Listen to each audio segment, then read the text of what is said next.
साथियों नमस्कार, कैसे हैं आप सब लोग? आज एक महत्वपूर्ण टॉपिक पर मैं चर्चा करूँगा। कई बार देखा होगा आपने कि स्पेसिफिक डिमांड नहीं होती है कंसर्न आरोपी के पार्ट पे, तब भी सीबीआई जो है केस बनाती है और जो कंसर्न व्यक्ति है मीन्स जो आरोपी है उसे करती है चार्जशीट। तो क्या-क्या खामियाँ होती हैं प्रोसेस में, किस प्रकार जो है डील करना होता है और क्या है इसके कॉन्सेप्चुअल पर्सपेक्टिव डायरेक्टली हम चलते हैं बोर्ड पे। मैं आपको स्थितियाँ जो है एक्सप्लेन करूँगा, उसको नोट डाउन कीजिएगा और हम एक-एक पॉइंट को डिस्कस करने वाले हैं। वीडियो लंबा हो सकता है बट जो कॉन्सेप्ट्स हैं उसको समझना जो है ज़रूरी है। चलते हैं ऑन द बोर्ड। सबसे पहली बात मैं आपको स्पष्ट करना चाहता हूँ कि चाहे मामला सीबीआई का हो या एसीबी का हो, demand must be on record and must be proved, दोनों ही बातें। डिमांड भले ही रिकॉर्ड पे है पर अगर प्रूव नहीं हुई है तो फ़ायदा मिल जाएगा और डिमांड अगर रिकॉर्ड पे नहीं है तो अपने को जो है फ़ायदा मिल जाएगा। पर डिमांड कैसी हो? It must be clear, it must be specific and must indicate that it is toward the illegal gratification. जिस संबंध में जजमेंट है ऑनरेबल सुप्रीम कोर्ट का, जिसका नाम है नीरज बनाम स्टेट ऑफ एनसीटी। जजमेंट का डेट है 17 मार्च 2023, जिसमें स्पष्ट कहा गया है एवरी डिमांड ऑफ मनी, मैं लिख देता हूँ के लिए आपको रहेगी सहूलियत। Every demand of money is not demand of bribe. ये आप जो है लिख लीजिए। तो कुल मिलाकर के हम ये कह सकते हैं कि यदि कोई डिमांड है जो कि बहुत क्लियर है, बहुत ही स्पेसिफिक है, indicating it is towards the illegal gratification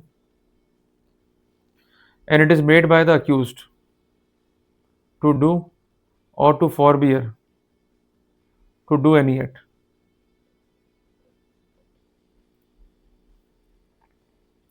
तो कुल मिला करके demand of bribe is must.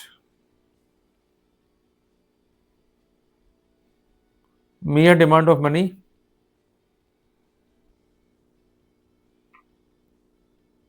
या mere recovery plus mere acceptance are not sufficient. Clear हो गया अपने को? आप लिख लीजिए, मैं आपको टाइम दे रहा हूँ पूरा। ये है गोल्डन प्रिंसिपल नंबर 1।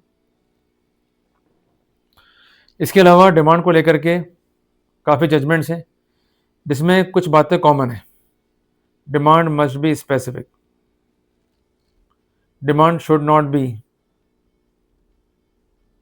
वेग, the duty is on the prosecution to prove demand beyond reasonable doubt। If the prosecution is for section 7 of PC Act, demand must be proved by the prosecution। If demand is not proved in that scenario, court cannot draw the presumption of section 20 of PC Act। ये basically हैं golden principles, इसको लिख लो आप। मैंने आपके लिए जो है स्पेसिफिक कर दिया इसको बोर्ड के ऊपर। ये बेसिकली है गोल्डन प्रिंसिपल नंबर 2। ठीक है जी।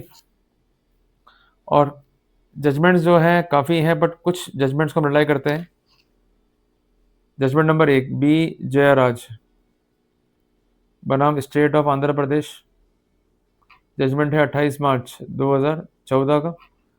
और दूसरा है पी सत्यनारायण बनाम district inspector of police. Judgment ये है 2015 वर्ष का। अब इसके अलावा जजमेंट तो बहुत सारे आ गए हैं आज के टाइम पे, पर जो मुख्य जजमेंट है जो मैंने आपको लिखवा दी है। अब प्रश्न ये बनता है कि डिमांड स्पेसिफिक है या नहीं है, ये कैसे मालूम करें?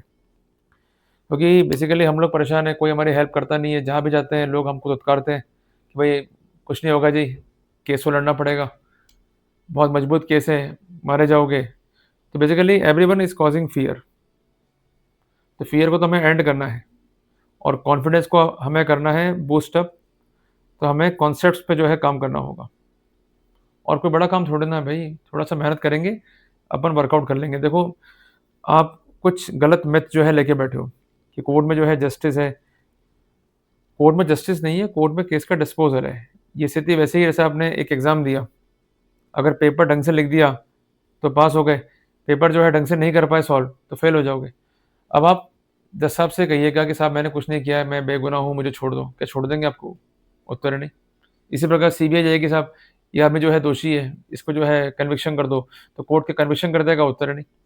कोर्ट को चाहिए एविडेंस, अगर एविडेंस है तो आपको उसको डिस्प्रूव करना है, पर पैरामीटर जो है अलग-अलग है। प्रोसिक्यूशन के लिए पैरामीटर है बियॉन्ड रीजनेबल डाउट, और हमारे लिए है वो डिफेंस जिसका इफेक्ट क्या हो, प्रोबेलाइजिंग। इसको जो है आप लिख लो प्लीज। क्लियर है? अब आते हैं वो इंस्टेंस जहां पर हम ये कह सकते हैं कि स्पेसिफिक डिमांड को हम कर सकते हैं कैलकुलेट। तो मैं कुछ गोल्डन रूल्स, कुछ गोल्डन प्रिंसिपल्स जो है बताऊंगा आपको, उसको जो है आप नोट डाउन कर लेना। सबसे पहली बात, demand must B clear, means amount जो है जो मांगा जा रहा है वो होना चाहिए क्लियर। उदाहरण के लिए, अगर ए कहता है बी से कि भाई काम हो जाएगा, कुछ देना पड़ेगा, और ए कहता है बी से भाई काम हो जाएगा, 10,000 रुपये जो है देना पड़ेगा।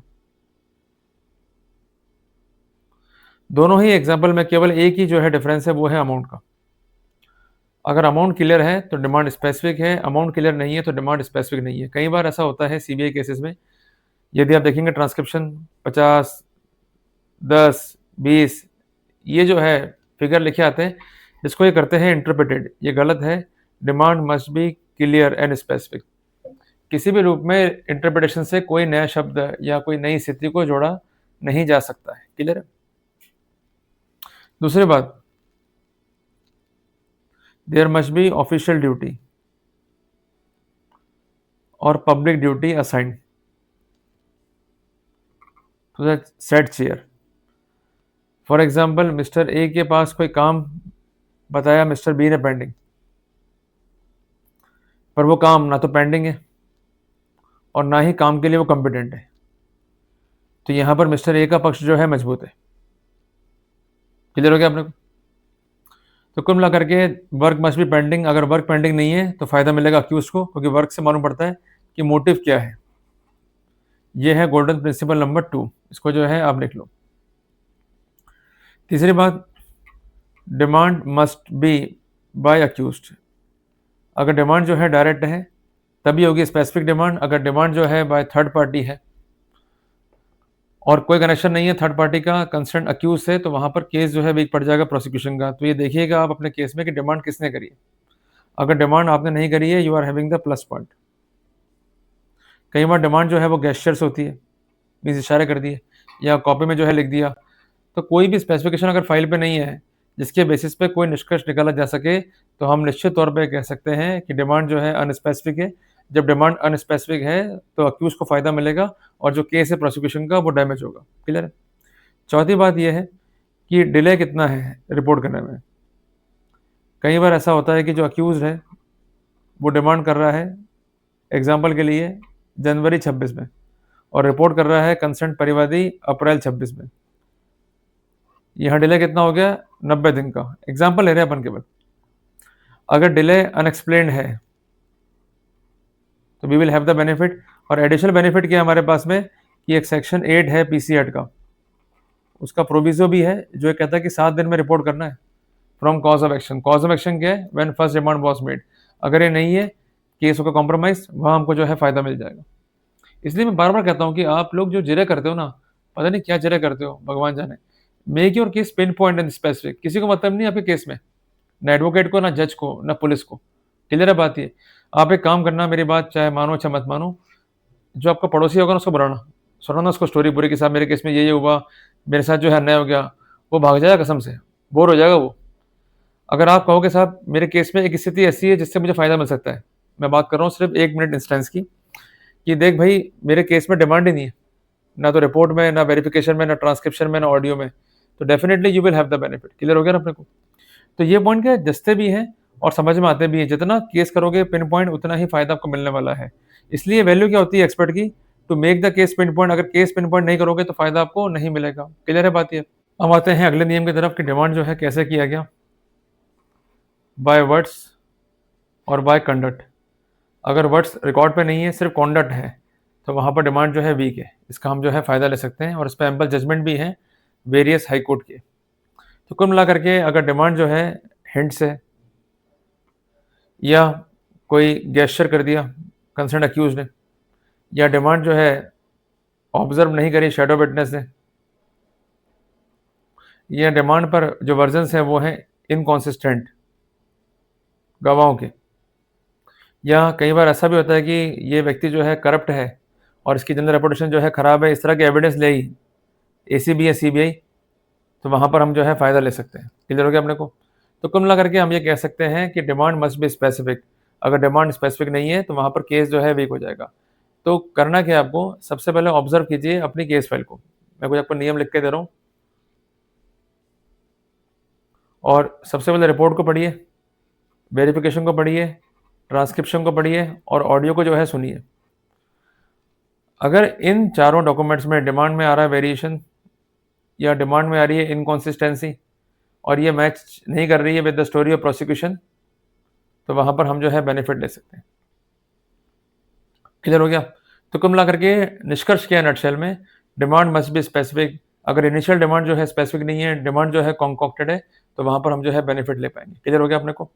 तो इसलिए जब भी केस को पढ़ो डिमोरलाइज नहीं होना है। अगर आप हो जाओगे डिमोरलाइज तो फिर कोई आपकी हेल्प नहीं कर पाएगा। और कहते भी है ना कि मन के जीते जीते और मन के हारे हार। तो इसलिए बिल्कुल नहीं घबराना, हमें मेहनत करनी है। और इसके अलावा नियमित जो है आप जाया करिए शिव जी के मंदिर, जल चढ़ाओ, एनर्जी मिलेगी। देखो मैं मानता हूँ न्यूमरोलॉजी को, मैं मानता हूँ वास्तु को भी। क्लियर है? मैंने पढ़ाई वकालत की भी करी है, मैंने पढ़ाई करी है एमबीए की भी, मैं पढ़ाई कर रहा हूँ न्यूमरोलॉजी की भी, वास्तु की भी।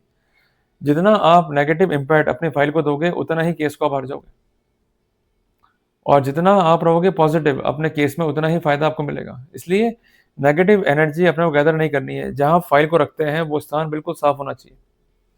क्लियर है? दूसरी बात ये है कि जब भी आप फाइल को पढ़ रहे हैं, अपने जो भगवान हैं जिसको आप मानते हैं उनका ध्यान करें 2 मिनट के लिए, फिर फाइल को पढ़ना जो है शुरू करें। और हमें कोई आडंबर नहीं करना है, सिर्फ एक ही बात कहनी है भगवान से कि फंस गए, सच है झूठ है स्वामी आप जानते हो, पर हमें जो है बचाओ, हमें जो है बख्शो। क्लियर है? हर व्यक्ति से गलती हो सकती है। क्लियर है? ईश्वर जो है बहुत बड़ा दिल लेके बैठते हैं, मेरा ये मानना है। और डेफिनेटली जो हमसे गलतियाँ हुई है उसको माफ़ भी करेंगे, और जो गलत फंस गए हम उसमें जो है हमारी हेल्प भी करेंगे ताकि इस मुकदमे से हम निकल सकें। देखो जो केस बनाने वाले हैं वो भी तो इंसान ही है, वो भी तो गलती कर सकते हैं ना कि प्रोसेस में लैप्स हो गया या उनसे एरर हो गए। तो इसलिए बिल्कुल ना घबराएं, मेहनत करें, ईश्वर हमारे साथ है। जितना हम वर्कआउट करेंगे उतना ही फ़ायदे में रहेंगे। क्लियर है बात ये? जल्दी मिलेंगे हम एक नए टॉपिक के अंदर।